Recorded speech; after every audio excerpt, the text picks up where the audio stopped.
Hello, everyone. Welcome to episode 3 of our Ducks podcast, which is fantastic. We feel like we're really getting to know everyone, and thank you for being part of our community so far. We would love you to be more involved. So if you are new here, hello. We are here as creating a community of people who are using our experiences and our knowledge to try and help just to people to really build and create healthy mindsets from a young age. So today we are focusing on peer pressure and fear of disappointment, which we can go on forever about this. It's something that affects you from a young age all the way up to your teens and your adult years. And it's something that is so ingrained in all of us that we really need to take time to focus on how we can help our young, how we can help ourselves, and techniques to really get past this, because it's been an issue for many people for many years. So yeah, we're talking about that today, and hopefully be able to give you some ideas and tips on how you can help yourselves and help other people. We would love you to get involved. Please like, share, comment, add your own ideas into, what's helped you, what hasn't helped you, what you've struggled with. We'd love to know. So where would you like to start today? I think I'm going to start with the fact that it took us 3 attempts to record that intro. Don't and tell that we everyone.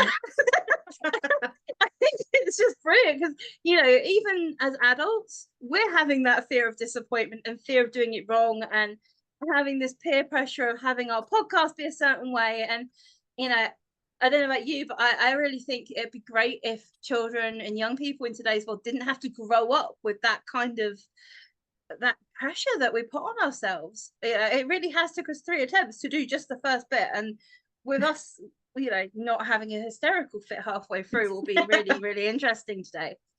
But I think that's the thing, we all have these things that we think we should be doing a certain way. Personally, I think should be banned. You should not exist. It's one of those words in the dictionary. There is no reason you should ever do anything the way someone else tells you to do it. It's stand in your own power and do it your way. But even with people who have worked with that and have that confidence, we've still sat here and had to refill. We have. But it's not necessarily a fear of disappointment sometimes. It's that fear of not being perfect. And that's horrible. I hate it. But it's the same for everyone. There are people out there going, I don't care. It's fine. It doesn't bother me. But deep down it will. Because, and you do. Sorry, my background filter is making my shoulders like blur into everywhere. So I apologize if you think I'm slowly fading into the ether. We are just giving a brilliant example of what we're talking about tonight. Like occasionally I just keep fading into the ether. It's really strange. But no, it's true. You want everything to be perfect. We have a lovely time on here, being honest, being ourselves, chatting. And yes, we may not be the ultra edited, pristine. It doesn't look like it's just come out of a film studios. But I sometimes would trust people more that are being themselves than these, pristine people who are talking down to you. And it's difficult because we've learned, especially in these days with social media, of these Instagram people who are showing you their amazing lives.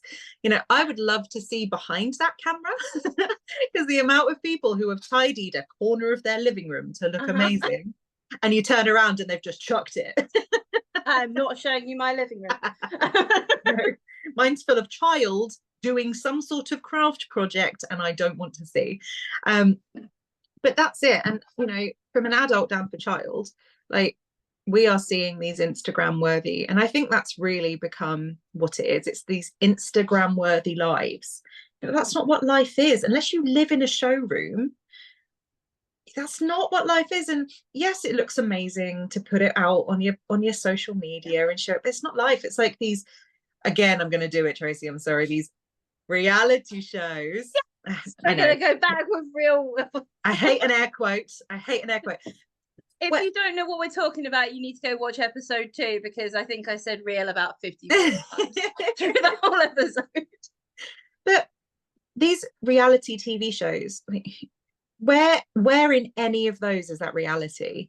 Like, I a reality show for me would be somebody following someone around in their everyday life, going to the shops, putting a blue sock in their whitewashing. That's reality. It's not perfect. You have days where it's wonderful, but children are growing up thinking they have to have 1 million followers on TikTok. They have to do the latest trend. They have to wear this, wear that, don't wear that. They have to, or no one's eating that in a minute, so I'm not going to eat that. And how we're not teaching individuality anymore. It's herd mentality, and that's not, it's not good. And I'm not telling children to, I'm not telling parents, social media, don't let them on it. They're going to be on it eventually. That is the way the world is now. Like, they will be. You can teach them how to do it safely, but you can also teach them the gap, because so many children now have, again, I'm not going to go into the science because I'm not a science person, but so many people now have, I think, isn't it a huge thing now? It's like tech phobia, not tech phobia. It's like withdrawal. There's this thing that teens are going through now, that if they're not within proximity of their phone, they will have a full-on like panic attack, and they feel so disconnected that they need to realize that real life connection is so much more valuable. And have your time, go on your socials, but they need to know the difference. And as we say in every one of our podcasts, you have to start small. So children need to know there's a reality out there, and the screen is there and it's great, but what you're living, experiencing, feeling, smelling, touching, that is what is important. The rest is just entertainment. And we need to go, just because your child doesn't have a phone, if their peers are going, oh my God, like, we need to make them feel good about it. So that's where bullying starts. And peer pressure, well, peer pressure goes all the way up until you're, really old. As I think we had a chat earlier, and I said, it's that friend going, oh, you don't need to go home, have one more drink, or come out to the club, we'll have a dance, we'll do this, yes, you've got to get up early, but you'll be fine, life's too short. And it's being able to say, actually though, I am going to feel awful tomorrow if I don't do that. I've had a great night, but I'm going home now. And people have got into trouble by not saying no. And that's happened a lot. And I think we are people pleasers. A lot of people are people. I know I'm definitely a people pleaser. No, you're not. You're a recovering people pleaser. If I have my way, you are definitely not a people pleaser any longer. But it's hard to get out of, because you think growing up you can, I want the teacher to like me, so I'm going to make sure I do everything I have to, which is great.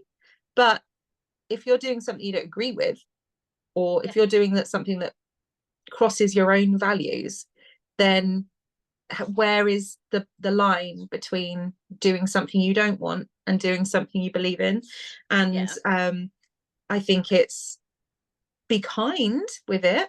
But if a child is saying, come and climb on the top of these hay bales with me, we're going to have fun, and you say, actually no, I'll fall off that, no thanks, oh my God, you're so boring, you're so, this, that, and the other, you guys have fun and I'll come and visit you in the hospital when you break your leg.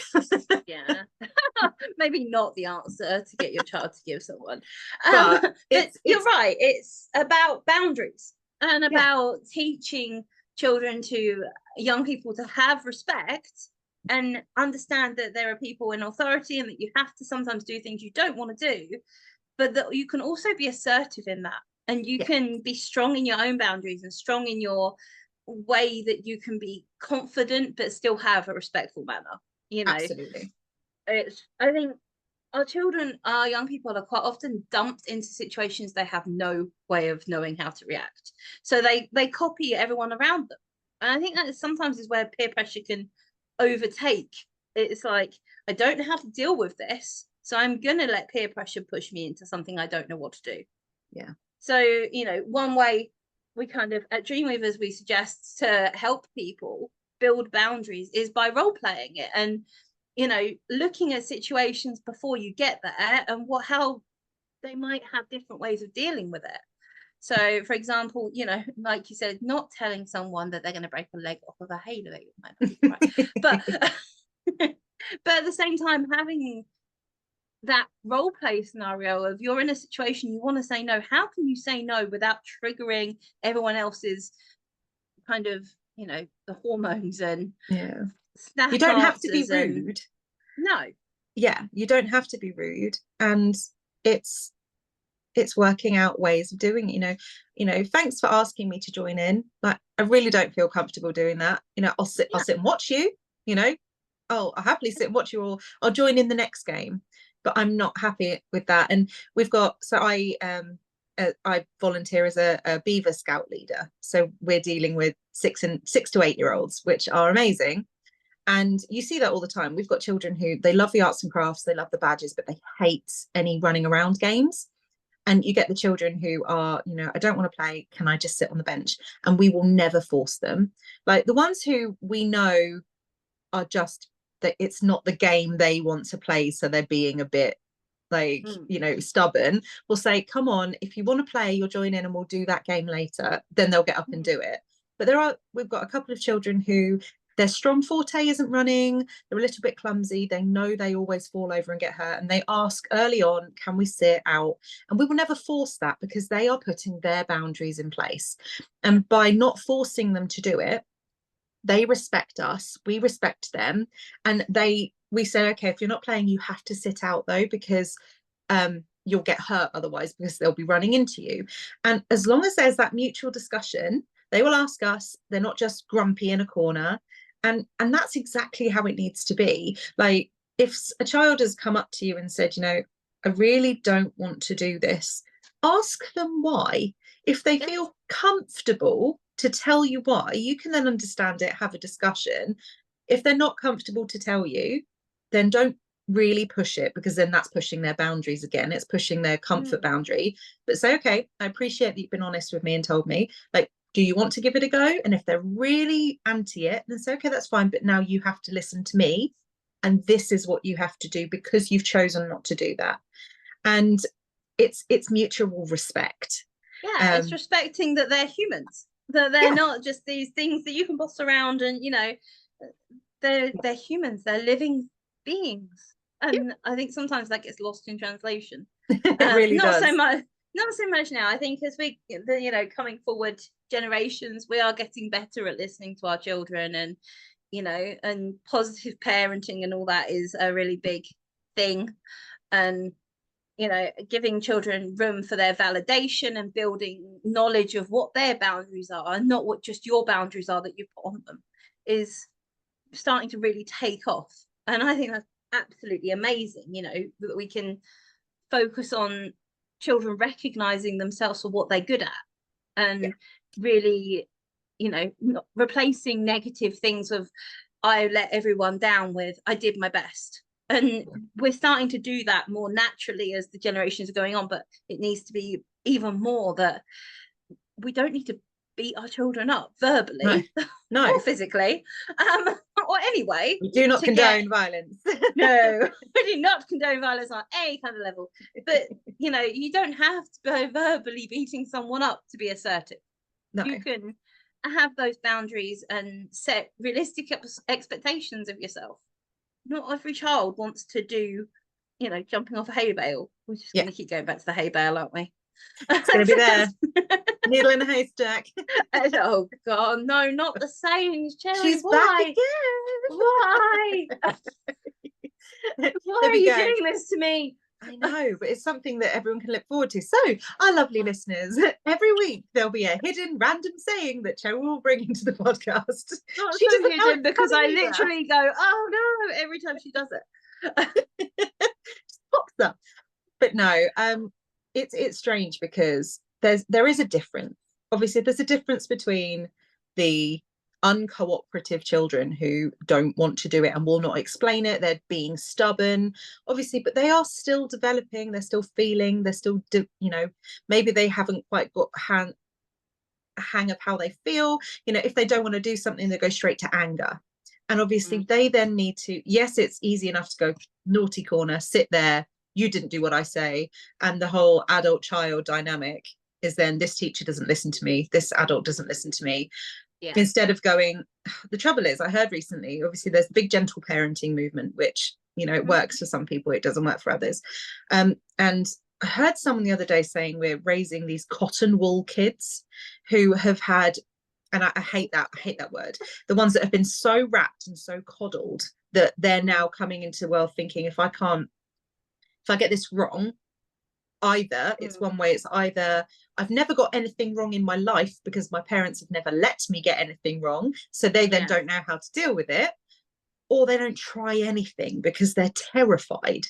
And you know, I hate that, but kids do have to get things wrong, and they have to, you know, they will push. Like, you find a 3-year-old who has a toy who doesn't want to share, and you know, there's, as they get older, they'll learn there are boundaries, there's sharing, you know, you don't hit someone with a hairbrush if you don't want them to have it. Like, it's that sort of thing. But they have to find these things out. They're going to get told off if they smack someone. Yeah. But it's a case of, sorry, go on. I was going to say, I think the problem with things like the gentle parenting movement and positive parenting as well, you only see it on social media.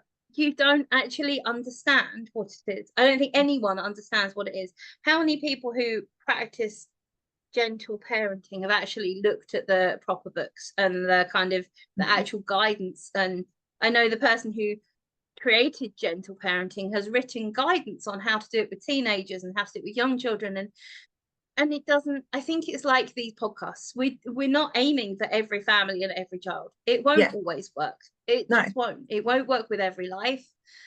I think underneath gentle parenting is the respecting of the individual child, and I don't think there's anything wrong with that. I think what's gone wrong with it is kind of the translation of it. The translation of how to actually put it into real life is very different depending on what family, what Instagram, what Facebook, what TikTok, whoever you're following and learning from has very different translations of what actual gentle parenting is. So, you know, you've got some very, you know, we're both homeschooling families. There are very different levels of homeschooling, and there's very different levels of gentle parenting and very different ways in doing it. And I think that's where you do get the bit of a I can't think of the word. It's gone. The kind of mixture of the different family styles not working with it is because it is just not been. It's this prescribed method that won't work because it's translated differently. And not ever given. You know, it's weird like that.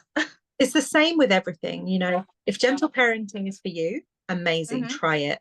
But remember, it's going to take time to build up. Those people you're seeing on Instagram, you know, they'll be putting out the best bits. They'll be putting out, they won't be putting out the months it took to get that child to understand. They can't scream and shout and the mum just sitting there, or the dad just, you know, walking away. You know, it would have taken a lot mentally. It must be a lot. And, you know, if you want to try it, go for it. But if you have a child who is quite aggressive or doesn't have these boundaries in place, things like that, you need to really research it. Because if not, if you have a child who's quite aggressive and gets things, because it's easier to obviously deal with them while they have what they want, if you're trying to gentle parent, you don't want them to then think their boundaries, there are none, because they feel like they're walking, big difference between walking over permissive parenting, where you're just letting them do everything, and gentle parenting. I know that I did gentle parenting for quite a few years with my youngest, because of his neurodiversity. Every time I would shout, he would just get louder. It just wouldn't work.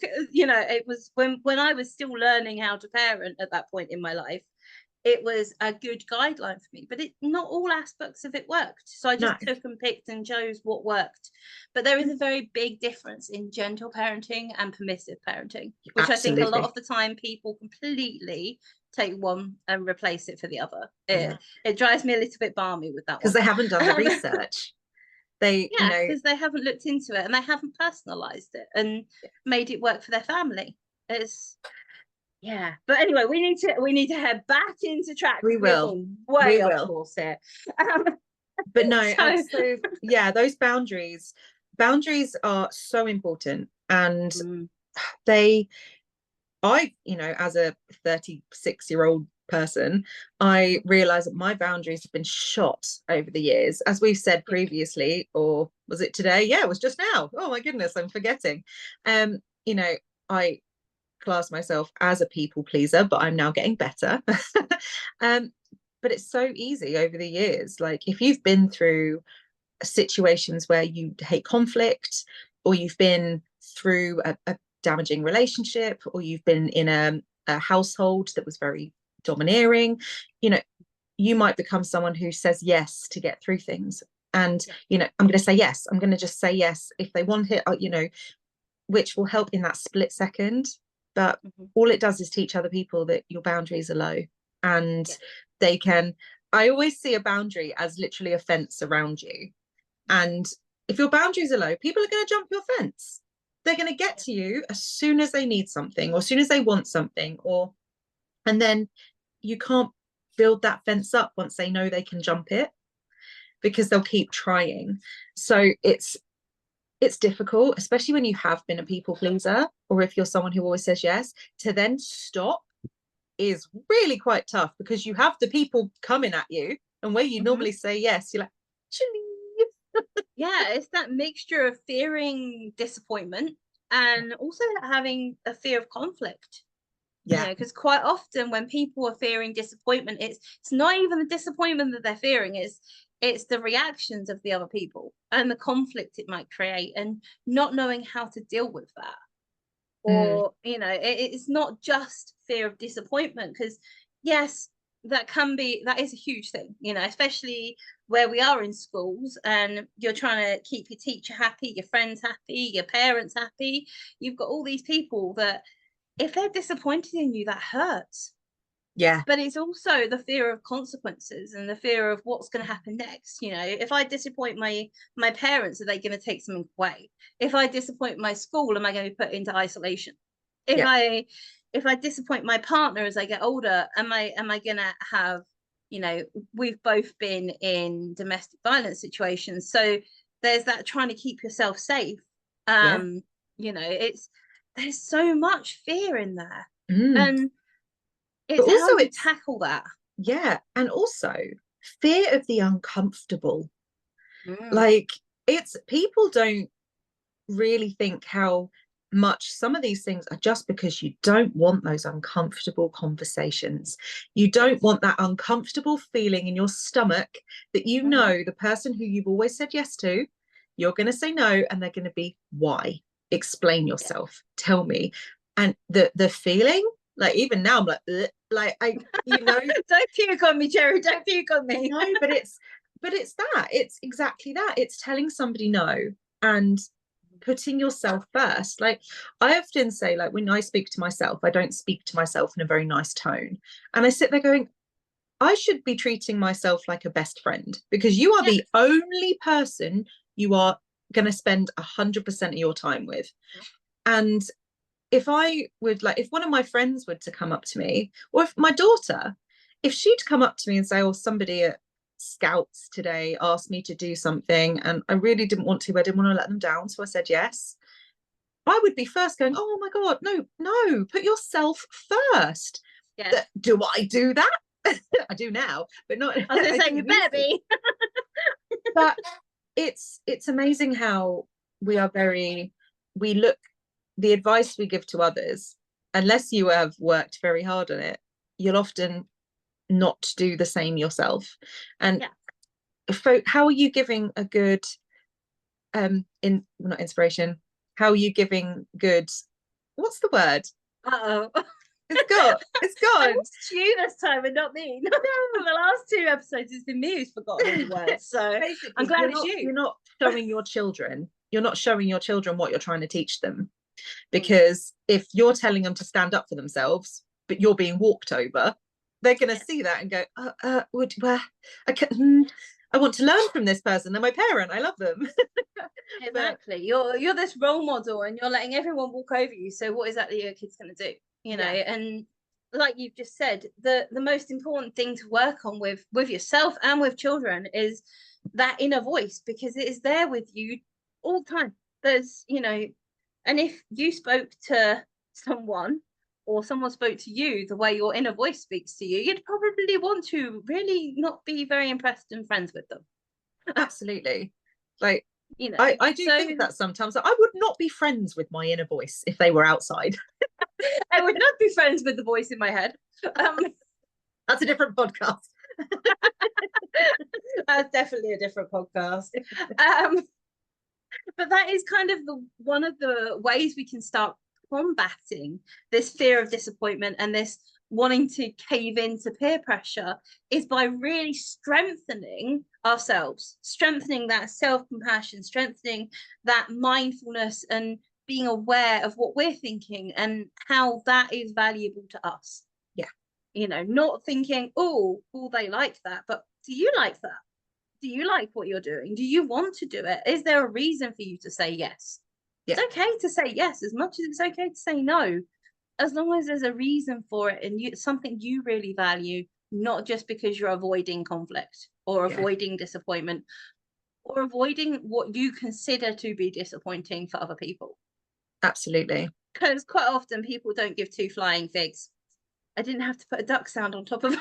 You did it. You did well. I'm proud of you. If you're going to hear duck sounds in these podcasts, it's because we've been swearing. We have been very good so far. We have got to episode 3 and there's none. We have. That was close, I won't lie. But yeah, it's, you know, empowering knowledge of who you are and how you speak to yourself, and an awareness of what your boundaries are and what makes you really happy in this world, so you can create the world you want. People very rarely are actually disappointed or as bothered by what you say as what you put onto it. You know, our inner voices like to catastrophize things. They like to make it a so much bigger drama than it's ever going to be. Yeah. My inner voice is a drama queen. I can believe that. No, I think it's really difficult because obviously everyone, you know, who sits there every day and says, oh, really want to get things wrong today? No one does that. Everyone wants to get things right. And I know from my own experience, I beat myself up a lot about the things I get wrong. I internalize it, and then I'm snappy at people because I'm not snapping at them. I'm angry with myself, and then everyone else suffers for it. And it's, you know, and that's not good. That's not a good, healthy way of dealing with it. Be honest with yourself. I'm sitting here and I'm like, Jerry, stop telling yourself you're right and wrong. There's no such thing. I'm literally sitting here having to bite my tongue. And I know. Because there is that, you know, what is wrong? What is right? What looks wrong and what looks right? We don't often think, we always automatically label, but when do we ever actually sit and think about what it looks like if it goes right? True. Or what it looks like if it goes wrong? On a serious level, not on a perfectionist or peer pressured social media type way. What do you actually want? What does it look like? Okay, I must not pick on Cherry during podcasts. It's fine. That's fine. That'll be a whole different podcast of sit while Cherry gets counselled. Must not coach Cherry during podcasts. She will moan at me later. No, but that's the real life of it. And I think if you had sort of that mindset in your mind, like if you were to switch that, so instead of having that niggling inner voice that's telling you it's wrong, you should switch it. You should have an inner counselor. You should have someone who goes, instead of going, you screwed that up, didn't you? Like, that's going to be wrong. Everyone's going to think it's silly. Go, oh, that isn't what I thought it would be. How can I fix it? Who can help me? Yep. Like, yeah, it's gone wrong. It's not as I planned. But if I am open and honest and tell someone, right, this has happened, especially with children, because you get the ones that will hide it if it's gone wrong, or they'll recluse, or they will get angry. Yeah. Whereas if they come up and go, prime example, it was last year, we were at Beavers and we were doing a night where we were making junk modelling. So we literally got them all to bring recycling in. The hall, the poor caretaker, his face, the hall looked like a junkyard, but they all got to go and choose what they wanted and build something. And one of our boys, he's so creative, and he drew this incredible plan of what he wanted it to make. but obviously the way he'd drawn it was going to be like a transformer, but we only had recycling. um, so he, he put it together and he made it, and he came up to me afterwards and he was quite quiet. And, he was just like, it's not what my plan was like. And I said, but are you happy with what you made? Because it's not like the plan. I said, that's what I'm not what I'm asking you. Look at what you've made. Talk me through it. And he talked me through it and showed me and all of that. And he had moving parts and wheels that went round and all of that. And I said, so it's not like your plan, but you still created something you're really happy with. So now guess what you've got? You've got an amazing thing you've made. You've also got an amazing drawing. So you have now two amazing things. And he went away going, okay, that's really cool. And yeah. It's being there to stop the negativity before it takes over. Like, negativity is normal. Like, to have negative thoughts, it's normal to have a little bloop in there, but it's a drip. Like, you can then go, okay, I'll work with it. Like, if you were positivity if you were positivity all the time, you'd just float away. Like, I don't think it's not a human nature. People always say that to me. They're like, you do positive psychology, are you positive? So I'm like, no, I'm human. I'm not positive all the time. I live in the real world. Yeah, things go wrong, but unless the world has imploded, I think it's fixable. Yeah. And I think, yeah, how many times can we try and overlap each other on one podcast? It's because we get excited. We do. We get way too excited. But I'm with you on this. I have a lot of parents who ask me for support because my child's lying to me. That's quite a common thing. I can't stop my child lying to me. I'm like, the reason your child is lying to you is because they are worried about telling you. They're worried you're going to be disappointed. They're worried that there's going to be something wrong, that they've done it wrong, that they've not done it the way you think. If you start making space for them to not have that explosive reaction, and to be able to make a space they can tell you anything without a reaction, you'll get a lot less lying, because it's often the consequences that makes them lie. Very few children sit there and think, I want to lie to my parent because it's fun. No, they want to lie because they don't want you to react the way they fear you're going to react. And they're scared. It's a huge concept. And I remember when mine were young, we put in place a no shouting rule, and it was so hard as a parent to not shout at the start. The amount of times I counted backwards from 10 was ridiculous. It wasn't a quick fix, and what made it even more interesting was when my eldest hit high school. He come home one day really upset because the teachers had shouted and he didn't know what to do with it. Because we'd never shouted and we'd never dealt with it that way. When he got shouted, he's like, what?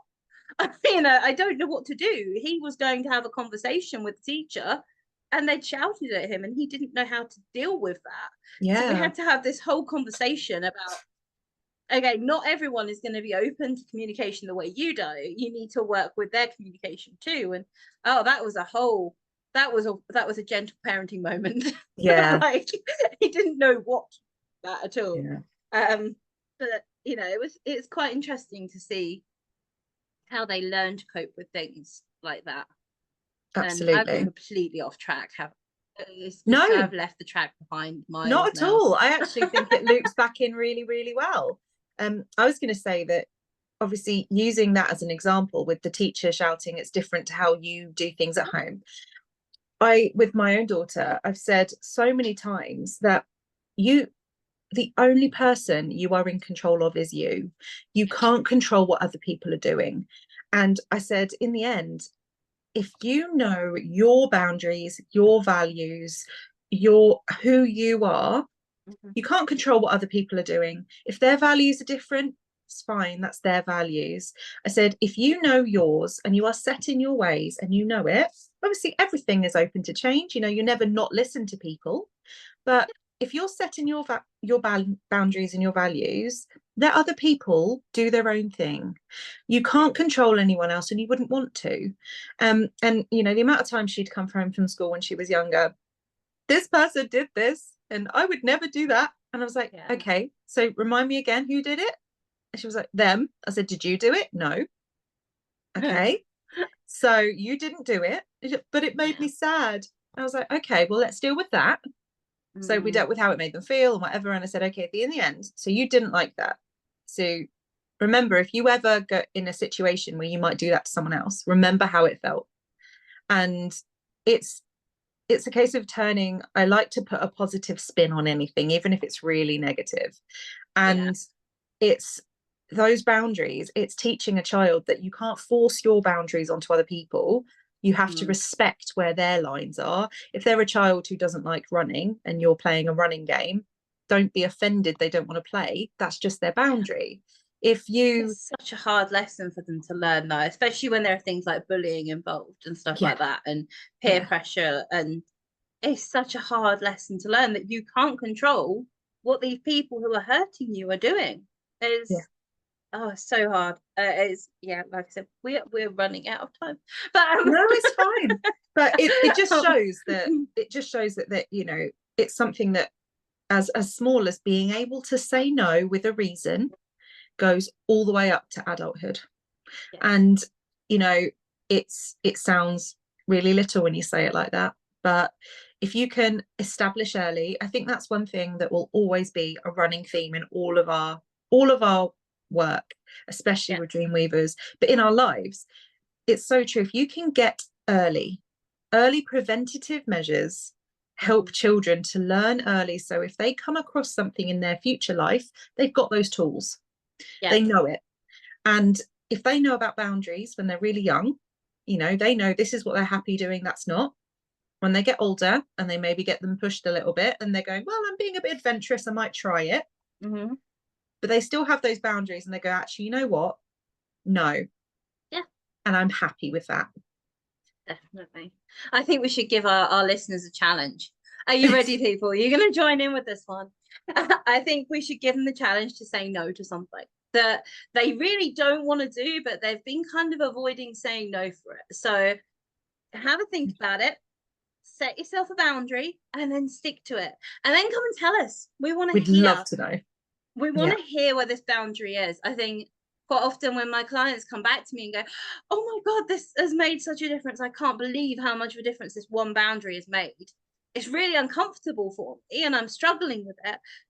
But oh my God, I have so much time in my day. I have so much more ability to sit with myself and take time for me because I've said no to someone else. And I want everyone listening to this podcast to take the time and think about it. Where are you having a moment where you just say yes automatically, you know, apart from for your kids, obviously. But you know, even if it is your kids, where are you saying, yeah, I'll do that, but you could set a boundary and say no, and it would make your life so much easier. It's really something you don't want to do, but you're not feeling strong enough because you're scared of disappointing somebody. So you've listened to us chatter. Well, I don't have a clue how long this has run, but you've been listening to us chatter.